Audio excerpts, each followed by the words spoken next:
और देहरादून से बड़ी खबर सामने आ रही है, जहां यात्रियों के लिए मोबाइल तकनीकी वैन तैयार की गई है। यात्रा को बेहतर बनाने के लिए विभाग लगातार प्रयास कर रहा है। परिवहन विभाग ने हेल्पलाइन नंबर जारी किया है, जहां हेल्पलाइन नंबर से यात्री सहायता ले सकेंगे। बड़ी खबर, बड़ी जानकारी देहरादून से निकलकर सामने आ रही है। यात्रियों के लिए मोबाइल तकनीकी वैन तैयार हुई है।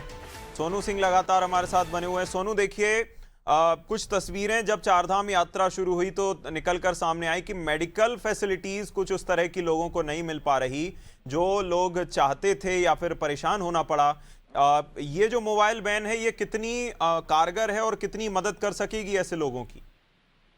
अब देखिए, दो पहलू इससे जुड़े हुए हैं अभी ना। एक तो ये जिसका आप जिक्र कर रहे हैं कि जो हाई एल्टीट्यूड है, जो अधिक ऊंचाई वाले पर्वतीय क्षेत्रों में ये पवित्र धाम स्थित है, जैसे केदारनाथ धाम है, हेमकुंड साहिब है, बद्रीनाथ धाम है, गंगोत्री धाम है और यमुनोत्री धाम। यहाँ पर अक्सर मौसम का मिजाज बदलता रहता है। पल पल बदलते मौसम के मिजाज को ध्यान में रखते हुए स्वास्थ्य सेवाएं अब कैसे बेहतर उपलब्ध कराई जा सकती हैं, इसके लिए पहले से प्रयास किए गए हैं। और सरकार ने इस बार एक नई पहल भी की है कि केदारनाथ जो वैली है, इस वैली में एक स्थायी रूप से चिकित्सालय भी स्थापित किया गया और प्रत्येक 15 किलोमीटर की दूरी पर, प्रत्येक कुछ किलोमीटर की दूरी पर जो चिकित्सक हैं उनको तैनात किया गया, पैरामेडिकल स्टाफ उनको तैनात किया गया है, ताकि लोगों को बेहतर से बेहतर स्वास्थ्य सेवाएं उपलब्ध कराई जा सके और किसी भी तरह की कोई जनहानि न हो। दूसरा, इसके साथ साथ सरकार के स्तर से, विभागों के स्तर से जो यात्रा के प्रवेश द्वार है ऋषिकेश और हरिद्वार, यहाँ पर तमाम श्रद्धालुओं से सरकारी तंत्र ये अपील कर रहा है कि यहाँ के मौसम की जो परिस्थितियां है उसके अनुकूल ही आप अपने यात्रा के कार्यक्रम को आगे बढ़ाएं। जो लोग पहले से ही दवाई का सेवन कर रहे हैं वो उन दवाइयों को जरूर साथ लाएं।